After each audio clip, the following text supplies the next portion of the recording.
नमस्कार दोस्तों। आज की इस वीडियो में हम बात करेंगे बीए प्रोग्राम के सेमेस्टर की इकोनॉमिक्स का सेकंड पार्ट, जिसमें हम यूनिट 2 के बारे में बात करेंगे, एग्रीकल्चर के बारे में, जिसमें हम इसके संस्थागत कारण पढ़ेंगे कि क्यों भारत में जो कृषि है वो इतनी पिछड़ी हुई है। तो इसमें जैसे यहाँ पे लिखा है कि भू जोतों का जो आकार है वो काफ़ी छोटा है। जो हमारे देश की भू जोतें हैं, जो खेत हैं वो काफ़ी हिस्सों टुकड़ों में बटे हुए हैं, जिस कारण से उनका सही प्रकार से उपयोग नहीं हो पाता है।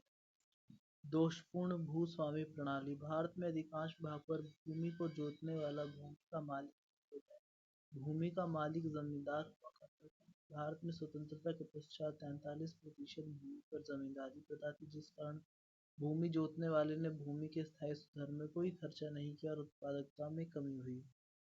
और इसमें बात आती है इसमें तकनीकी कारण की। तो भारत में कृषि विधियाँ पुरानी है। लकड़ी के हल का और बैल आज भी किसानों द्वारा प्रयोग किया जाता है।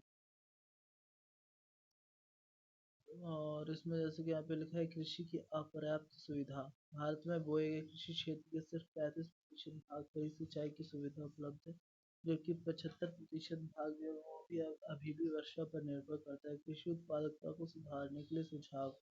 नवीन तकनीक का उपयोग किया जाना चाहिए तथा उसका प्रचार किया जाना चाहिए। यहाँ पे कुछ तरीके बताएं, जैसे कृषि उत्पादकता को बढ़ाने के लिए नई तकनीक के प्रयोग पर बल तथा उसका प्रचार किया जाना चाहिए। नई तकनीक जैसे ट्रैक्टर, थ्रेशिंग के लिए मशीनें, डीजल पंप, क्योंकि आपको पता हो कि हमारे यहाँ ट्यूबवेल और जो सिंचाई के लिए ट्यूबवेल और नहर इत्यादि की अभी भी बहुत ज़्यादा कमी है, जिस कारण से हम जो अपनी उत्पादकता को बढ़ा नहीं पाते। और जो हमारा अधिकांश किसान या कृषि वर्ग है वह अभी भी मौसमी वर्षा पर निर्भर करता है।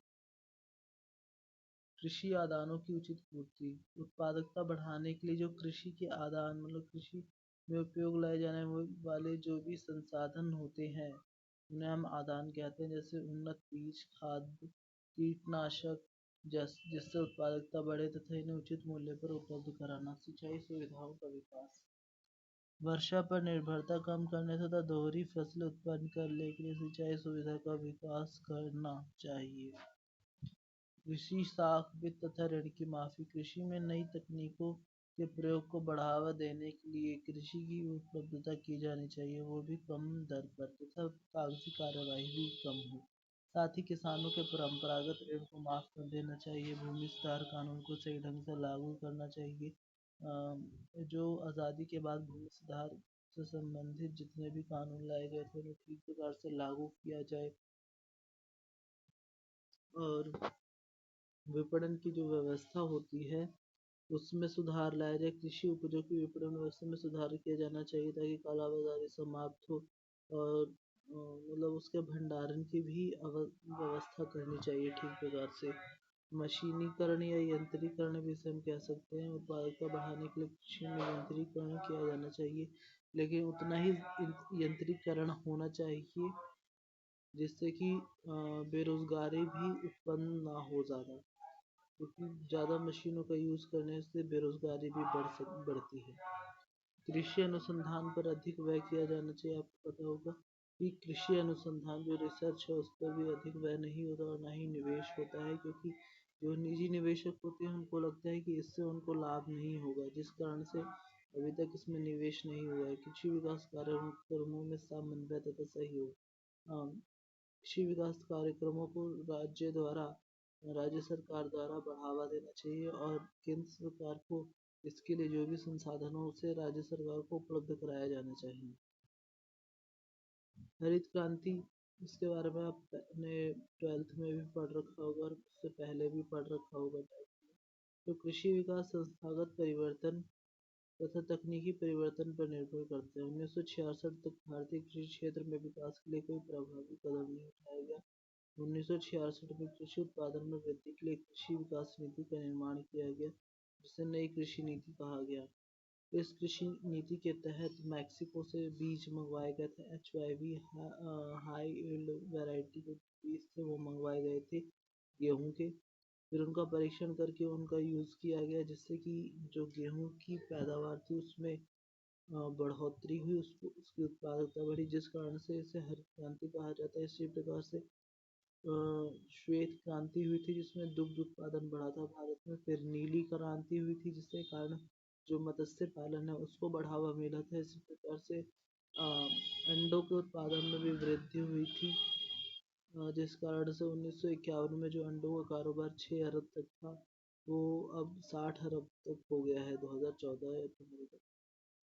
इस नई कृषि नीति का संबंध मुख्य रूप से तकनीकी परिवर्तन से है। नई तकनीकी परिवर्तन से जो कृषि उत्पादन तथा उत्पादकता में वृद्धि हुई उसे हरित क्रांति का नाम दिया गया। नई कृषि नीति के दो अंग: अच्छे आदानों का प्रयोग, अच्छे प्रकार की फसलों की बुआई। नई कृषि नीति इसमें जैसे संकरा बीज, रासायनिक खाद, सिंचाई मशीनें, यंत्र, कीटनाशक औषधियाँ और अधिक उपज वाली फसलें और कम समय में पकने वाली फसलें, बहुफसली कार्यक्रम इत्यादि हैं। नई कृषि नीति के लागू होने से कृषि विकास की ओर बढ़ने लगी, आबादी सुधार हुए, अच्छे आदानों के प्रयोग पर बल दिया जा रहा था। नई कृषि में निम्नलिखित 5 सूत्री कार्यक्रम को अपनाया गया। पहला जैसे है कि जैसा ऊपर में बताया जा चुका है कि अधिक उपज देने वाले जो बीज थे उनका उत्पादन बढ़ाया जाना तथा उनका वितरण सही तरीके से करना। कृषि साख की पूर्ति के लिए जो ऋण इत्यादि की पूर्ति थी उसको बढ़ावा दिया गया। किसानों तक तकनीकी जानकारी की कटाई, संग्रह, विक्रय आदि का समाधान। छोटे किसानों तक कृषि यंत्र प्रदान करने वाली संस्था को सही किया जाए। नई कृषि नीति से अधिक उपज वाले बीज का प्रयोग, साख उपलब्धता में सरलता, कृषकों तक तकनीकी पहुंच आदि की वजह से पशुपालन में वृद्धि हुई। परंतु उस कृषि नीति का प्रभाव सीमित तथा उसमें बहुत दोष थे। नई कृषि नीति के दोष: आदान महंगे। इस नीति के अंतर्गत अच्छे बीज, खाद्य तकनीक के प्रयोग पर बल दिया गया, पर ये सारे आदान महंगे होते हैं, जिस कारण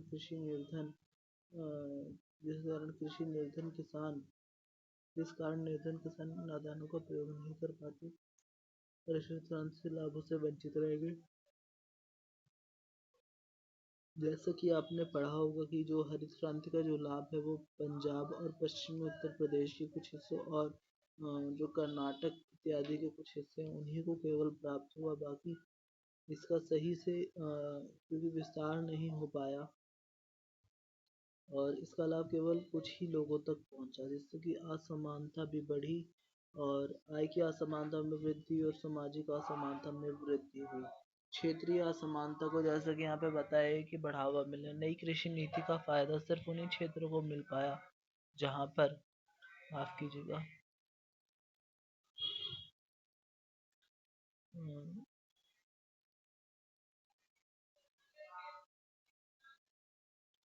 एक सेकेंड ये रहा, वहीं तक मिल पाया जहाँ तक इसका विस्तार हो सका।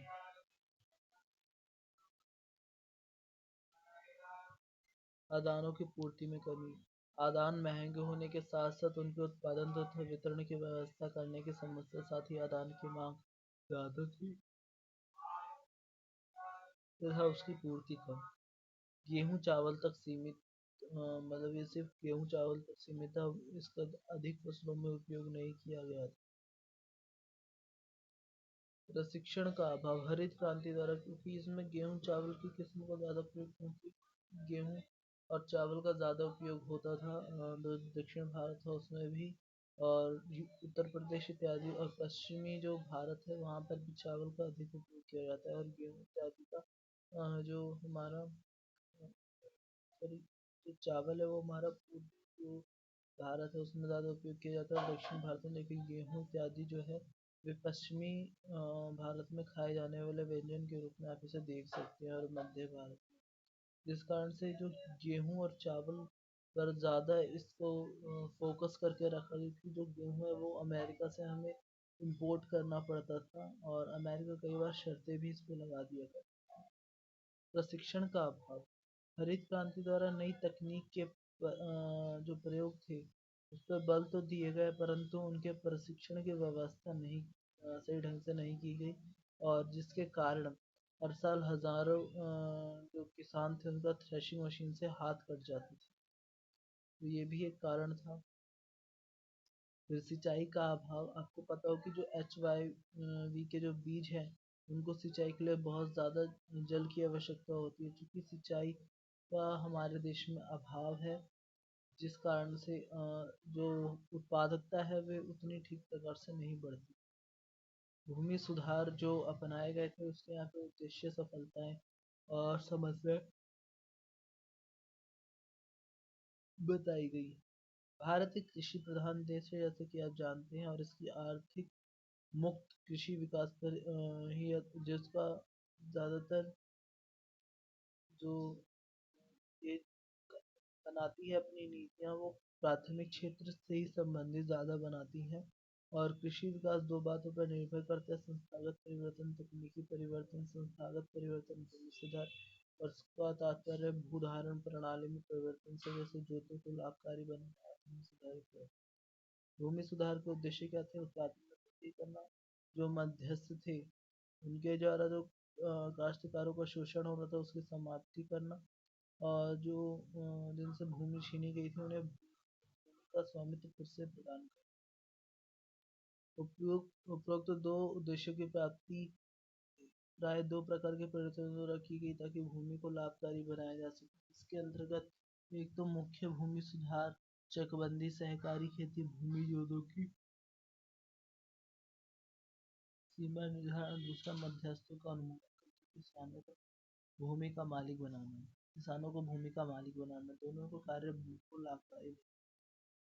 भारत में भूमि सुधार से संबंधित तीन संस्थागत समस्याएं थी: भू धारण प्रणाली की समस्या, अलाभकारी जोतों की समस्या, काश्तकारी की समस्या। पहले इसमें जैसे कि बताया जाए तो भू धारण प्रणाली, स्वतंत्रता के समय भूमि के 40% भाग पर जमींदारी प्रथा थी, जो स्वतंत्रता से पूर्व सरकार को निश्चित लगान देती थी, ताकि किसानों से मनमाना लगान वसूल करते थे, तो किसी भी समय उन भूमि से बेदखल कर देती थी। तो जैसे कि हमें बताया गया कि स्वतंत्रता के समय भूमि में 40% हिस्से पर जमींदारी प्रथा थी, और फिर स्वतंत्रता से पूर्व जो जमींदार होते थे वही लगान वसूल करके देते थे किसानों से सरकार को, और अगर वे समय पे वसूल करके नहीं देते तो उन्हें बेदखल कर दिया। लाभकारी जोतों की समस्या, तो ये हमारा था बी। नेक्स्ट पार्ट में बाकी की वीडियो, नेक्स्ट पार्ट में आगे का लेक्चर स्टार्ट होगा। वीडियो देखने के लिए थैंक यू, और अगर आपको इससे कुछ भी सीखने को मिला तो कृपया इसे शेयर करें।